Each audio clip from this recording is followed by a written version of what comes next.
social survival, but also for the people of Kabul. There's millions of people live in Kabul, and the numbers have swollen as hundreds of thousands of people have pushed in towards Kabul as fighting has taken place in the provinces over the last few weeks. So there are a lot of people looking to this, hoping that a political solution is found and not a military one. It seems like they are making progress on those negotiations, but as far as Ashraf Ghani's political future is concerned, it looks rather bleak.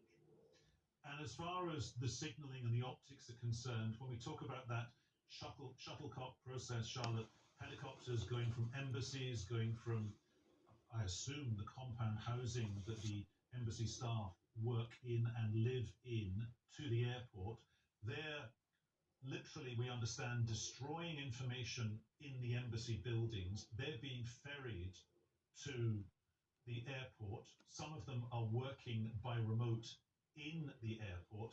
The signalling there is clear.